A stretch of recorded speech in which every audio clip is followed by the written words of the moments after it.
Up next on Pinellas Extra, the subject is Scientology, and we will talk about some of the beliefs of that religion. Stick around. We'll be right back.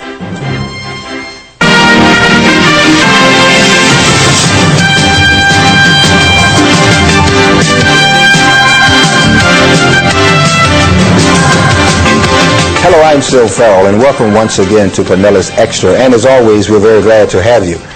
As I said at the very beginning, the subject is Scientology, and we have with us kind of an interesting mix. We have someone that is a Scientologist and a former Scientologist, but we'll talk about all that and we'll explain it. To my far right, we have Greg Barnes, and Greg is a Scientologist, and next to Greg and myself, we have Stacy Brooks, who is the president of the Lisa McPherson Trust. Welcome to the program, Greg. Stacy, thank you so much for coming. Thank you. Now, let's kind of lay the groundwork with this, if I may. A couple of weeks or so ago, I did a program with some Scientologists, and we were talking about religious intolerance, right. A group that they have to fight religious intolerance. Right. Somebody from your office, the Lisa McPherson Trust office, saw the program and called me, and this is how we are here where we are today. Exactly. Okay, now, first of all, let's start out with some of the things they talked about. They started primarily talking about religious intolerance in Germany and how Germany primarily sort of made it a crime almost, in a sense, for someone to be in that country and be a Scientologist. Am I right? Mm-hmm. Okay, let's start from there, Stacy, and then we'll go on. Well, you know, these people actually came to us, and this man that was on the show, Hans Schor, told us about this situation that he had in Germany. We were concerned enough about it to look into it ourselves. And what we found was a story very different from the one he had told us. Okay. Now, Hans basically said, excuse me for cutting you off.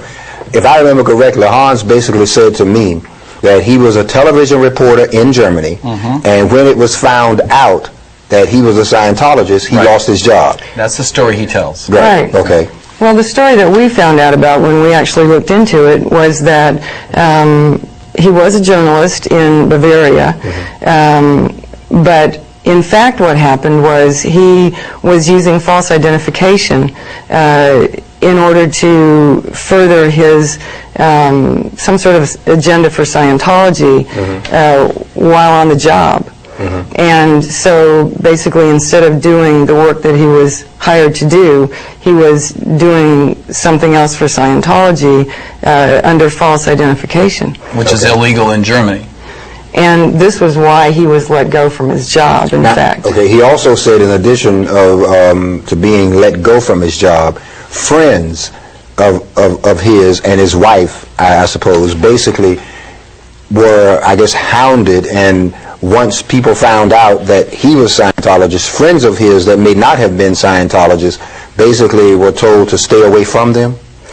Yeah, you know, we looked into that too, and we weren't able to find any evidence of that kind of discrimination generally against somebody just for being a Scientologist. Okay. In fact, Hans Schor, again under a different name, still maintains an office in Germany and was visiting Germany as recently as May. So, did he make some statement that he couldn't go back to Germany?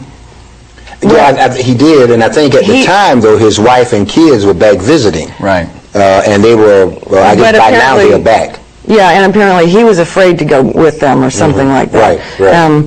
That doesn't seem to be the case. So basically what you're saying then, Stacy, is that under the, I guess would be the proper term, a false representation to you, and basically what was said to me basically was not true.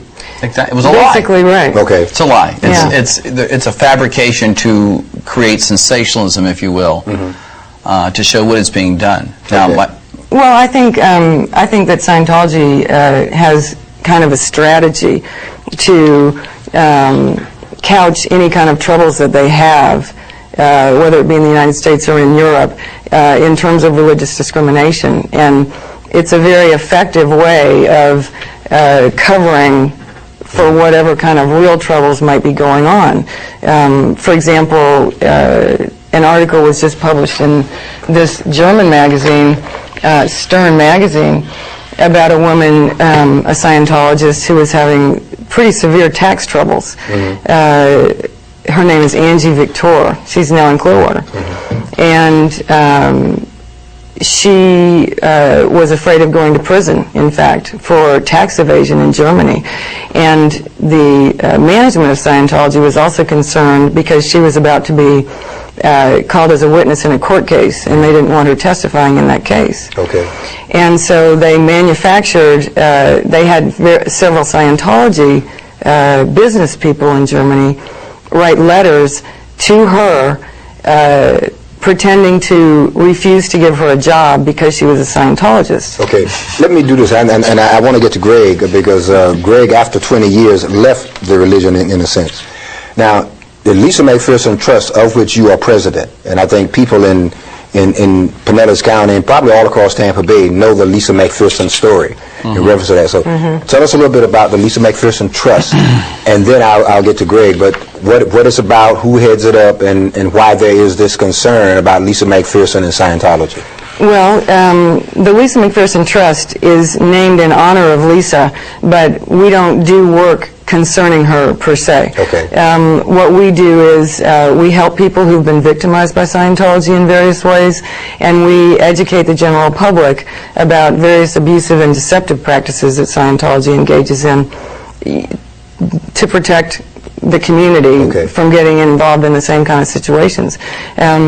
We're receiving 2 to 3 calls a day from people who have been harmed by Scientology in one way or another, who need help, and we help them in whatever way they need. Okay. Now, Greg, you knew Lisa McPherson. I was a personal friend of hers. I knew her when she first got in Scientology in Dallas, Texas. Now, the reason I brought that up, you basically, after 20 years, somewhat became disenchanted with Scientology. Am I right? I became disenchanted with the management. Okay. I became disenchanted with the fact that the organization does not apply what they say they believe in. Right? Our story is very simple. We moved here in Clearwater from Dallas, Texas in 1996, moved my family and our business so we could be closer to Scientology. Right. And so our son could go to Scientology school as well, Delphi Academy. In 1999, to make a long story short, we found out that the current organization was not applying certain policies, if you will, regarding to the technical application of counseling called auditing. We brought this to the attention of the management, as you are supposed to. What ensued from that was that they printed lies about my wife and I, right? Circulated these lies to our friends. We appealed to higher echelons in the Scientology management to correct these grievous wrongnesses and these vicious, libelous, slanderous lies that they knew were lies. But they're very good at creating lies, as Hans, demonstrated. And so our friends started leaving us, right? They actually went after our business. They actually went into one of our clients' offices and told them, the Barneses are bad and you need to leave. So they actually went after our business. We had 9 independent contractors who were Scientologists. 4 of them resigned. Of the 70 clients we had, about 19 were Scientology doctors, right? 17 resigned, all within a 2-week time period. What kind of business? We have a billing service for doctors. We file insurance claims for the chiropractic profession. Okay. So, you got to realize that this covered a 8 or 9 month span of time, and we were in shock. Here's an organization that we have endorsed and supported and been a part of for 20 years. All of our friends were Scientologists, business associates, et cetera, and now we were seeing a side of it that I'd only read about or seen on TV. And no matter what we did, the lies kept coming. So that's why my wife and I left. And well, you hadn't believed that these things were true. Oh no, so the parishioners have no idea what goes on behind the curtain.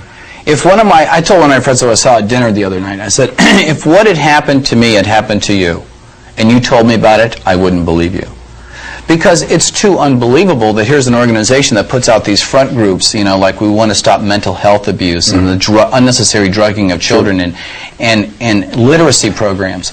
There's nothing wrong with these. Our basic fundamental beliefs of the Creator Church Scientology is freedom of speech and freedom of religion and freedom of expression and freedom of association. There's nothing wrong with these things. But these things are only fronts because they're not applied. And if you are to become a free thinker, right, in the current organization, you are quickly squished. So